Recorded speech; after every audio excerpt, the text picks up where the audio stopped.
अस्सलाम वालेकुम नाज़रीन, मैं हूं अमजद रशीद और आप देख रहे हैं प्रोग्राम हक़ाइक़। और आज हमारे साथ मौजूद हैं सियासी तज्ज़ियाकार इशफाक अब्बासी साहब। अस्सलाम वालेकुम अब्बासी साहब। वालेकुम सलाम। अब्बासी साहब, मुल्क दिवालिया हो जाएगा, पाक फ़ौज तबाह हो जाएगी और मुल्क जो है 3 हिस्सों में तकसीम हो जाएगा। ये बयान है इमरान खान साहब का। आप क्या समझते हैं, ये बयान इमरान खान साहब ने जो दिया इसका क्या मकसद हो सकता है?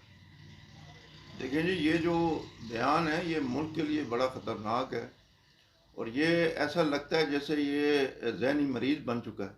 जब से इक़्तिदार की कुर्सी से उतरा है उस वक़्त से लेकर आज तक इसने जो भी बयान दिए हैं या जो भी हरकत इसने की हैं, इस शख़्स ने ये मुल्क के ख़िलाफ़ ही की हैं और इदारों को इसने निशाना बनाया।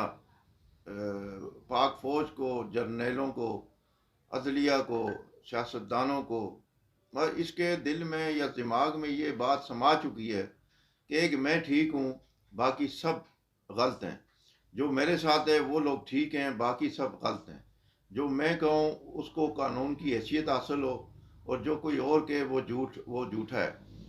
तो ये बात इसके जहन में बैठी हुई है और ये नीम जैसे लोग पागल होते हैं या जहनी मरीज़ बन जाते हैं, ये मेरा ख्याल है उस तरफ चला गया है। इसको समझ ही नहीं आ रही मैं मुंह से क्या कह रहा हूँ और ये मुल्क के लिए नुकसानदेह है या फ़ायदा मंद है। अब ये देखें आप कि नवाज शरीफ 3 बार वज़ीर आज़म बना इस मुल्क का। पहली बार जब वो बना उसे इसी तरह ग़ुलाम इसाक़ खान और इसकी लड़ाई सियासी लड़ाई थी और उसमें उसको अपनी कुर्सी से हाथ धोने पड़े नवाज शरीफ को। लेकिन जब वो बाहर गया तो उसने कोई नवाज शरीफ ने कोई मुल्क को ये नहीं कहा कि मैं नहीं हूँ तो मुल्क टूट जाएगा, पाक फ़ौज तबाह हो जाएगी, उसने नहीं कहा। फिर बेनज़ीर भुट्टो शहीद जो है वो 2 बार बनी है वज़ीर आज़म, वो भी इसी तरह उतारी गई और गलत गैर कानूनी तरीके से उतारी गई। तो उसने भी कभी बयान नहीं दिया कुर्सी से उतर के कि भाई मैं नहीं हूँ तो बस मुल्क नहीं है, टोटे हो जाएगा तो दिवालिया हो जाएगा, पाक फ़ौज तबाह हो जाएगी। इसी तरह आप दूसरे वज़ीर आज़म देख लें कि उनको उनके साथ भी जो गैर कानूनी हरकत हुई हैं उन्हें गैर कानूनी तौर पर उतारा गया। 74 सालों में कई आए गए हैं, वज़ीर आए वो गए हैं, आए ऐसे गए नहीं वो बिल्कुल। किसी ने भी नहीं कहा, हालांकि उनके साथ ज्यादतियां हुई हैं। और भाई ये तो पहला वज़ीर आज़म है जो कानून और आइन के तहत उतारा गया है। एक तरीके अदम एतमाद लाई गई, एक कानूनी तरीके से, हर काम आइनी तरीके से हुआ है। लेकिन ये इसको तो खुशकिस्मती समझना चाहिए कि मुझे किसी गैर कानूनी हथकंडों के तहत नहीं उतारा गया, घसीट के नहीं उतारा गया, हथकड़ी नहीं लगाई गई। आप पिछले वज़ीर आज़म को देखें कि वहाँ क्या हालात थे, उन्होंने क्या कुछ किया था और उनके साथ हुआ क्या। तो ये नीम पागल की हैसियत रखता है। अगर बेनज़ीर भुट्टो को जब यहाँ शहीद किया गया तो सरेआम शहीद किया गया लियाकत बाग के पास, उस वक़्त इतनी बड़ी लीडर थी वो दुनिया की, पाकिस्तान समेत दुनिया भर की वो एक लेडी खातून थी जो वज़ीर आज़म के मनसब पर बैठी थी, मुसलमान खातून, उसे मारा गया सरेआम। तो उसके बाद लोगों ने कितना तोड़ फोड़ क्या कुछ किया, उनके भी फॉलोअर्स हैं, उनके भी वोटर थे और हैं भी। तो जरदारी साहब जो उसके बाद उनके जो शोर थे, उन्होंने लोगों ने कहा जी हम पाकिस्तान ना खपे, पाकिस्तान ना खपे के नारे उस वक़्त लगाए गए। लेकिन जो एक जरदारी साहब हैं मर्द हुर हैं और उन्होंने बड़ी एक दानिशमंदाना फ़ैसला उस वक्त किया। अगर जरदारी साहब उस वक्त एक उंगली उठा लेते और एक नारा लगा लेते तो मुल्क तबाह हो जाता। लेकिन जरदारी साहब ने बड़ी अपनी सियासी बसीरत का मुजाहरा करते हुए उन्होंने कहा पाकिस्तान खपे, पाकिस्तान खपे। और उन्होंने जो जियाले थे, जो इश्तियाल में थे, जज्बात में थे, अपने आप को वो मारने के मूड में थे कि हम इस मुल्क को नहीं छोड़ेंगे, हमारी लीडर शहीद कर दी गई है। लेकिन जरदारी साहब ने ये काम करके मुल्क को इस्तेकाम दिया और मुल्क इंतशार को पसंदी से इंतशार बचाया। और फसाद से बचाया। तो इसके साथ क्या हुआ है भाई? इसके साथ तो कुछ भी नहीं हुआ।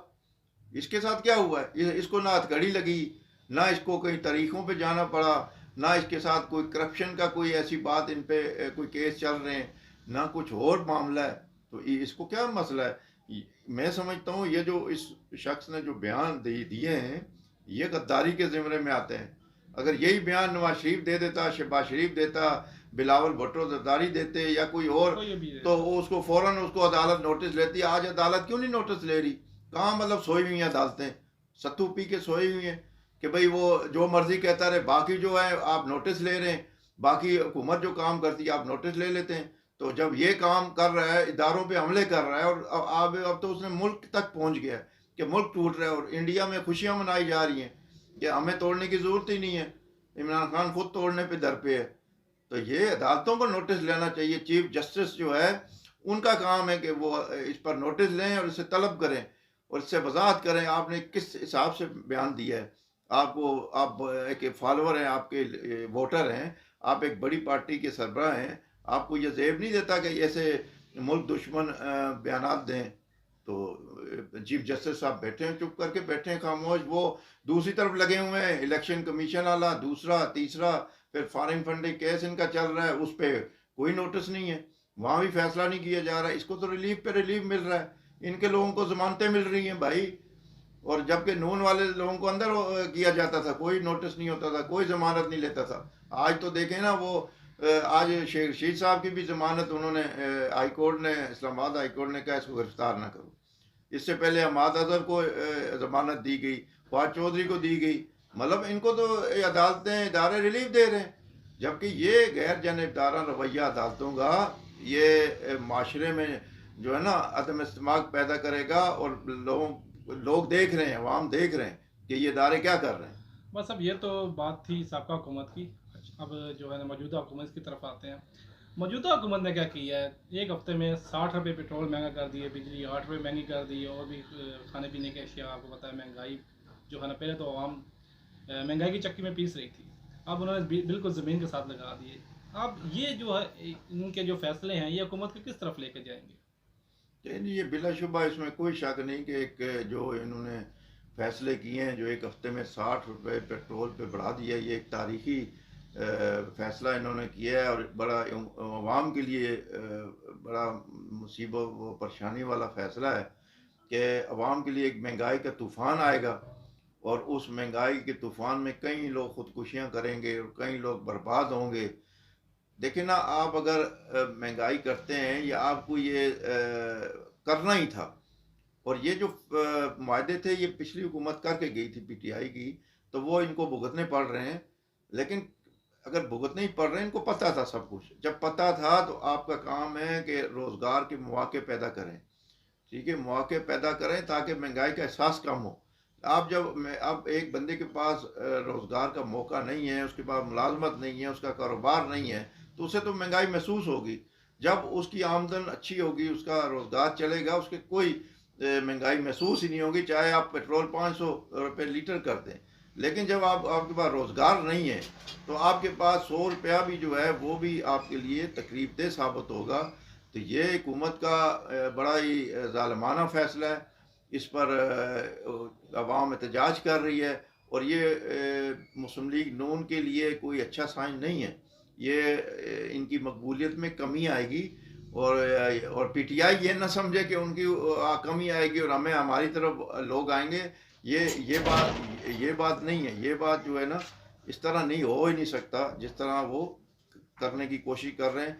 और ये अवाम दोनों पार्टियों को देख चुकी है, और जब ये फैसले, जब इलेक्शन होंगे उस वक्त अवाम फैसला करेंगे। दूसरी हुकूमतें थी जो पता ना आपको, 2-2 3 रुपये इन्होंने इकट्ठे 60 रुपये बढ़ा दिया।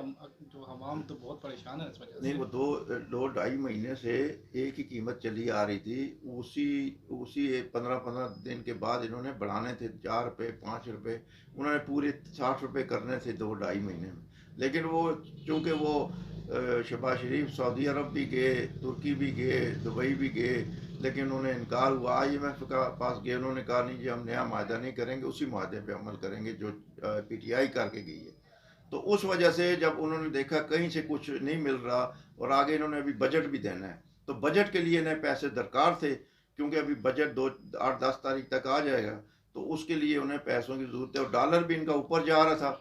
तो उस वजह से इन्हें महंगाई करनी पड़ी। ये 60 रुपये इनका अगर ना करते तो मुल्क खुदा न खास्ता दिवालिया हो जाता, और दिवालिया होता तो इमरान क्या खान लगता का है जो कि मकसद क्या पूरा हो लगता है जाता। आपको कि बजट में ये टैक्स वगैरह लगाएंगे जिस सबका जी हुकूमतें बिल्कुल लगाती रही बिल्कुल, हैं? ये लगाएंगे टैक्स भी। अभी गैस की कीमतें ही बढ़ा रहे हैं और उसमें भी एक तूफान आएगा। लेकिन बजट में कुछ थोड़ा बहुत रिलीफ देंगे, लेकिन ये कि अवाम जो है ना, पेट्रोल की वजह से, जब पेट्रोल महंगा होता है तो हर चीज़ महंगी महंगी हो होती है। जाती है। उसमें बाकी जो गैस है उसमें कोई हल्का फुल्का काम होता है, लेकिन इसमें पेट्रोल और बिजली, और बिजली आप देखें ना, बिजली भी इन्होंने 8 रुपये 8 रुपये बढ़ा दिए हैं। तकरीबन बढ़ा दी है। तो ये दोनों काम जो है ना, ये इनके लिए, हुकूमत के लिए सख्त फैसले थे, और ये गैर मकबूल फैसले थे जो इन्हें करना पड़े। ठीक है बादशाह, शुक्रिया आपका, आपने में ज्वाइन किया। नाज़रीन, ये थे हमारे साथ अब्बासी साहब, इशफाक अब्बास साहब, जिनका तज़किया आपने सुना। इसके साथ इजाज़त दीजिए। अल्लाह हाफिज़।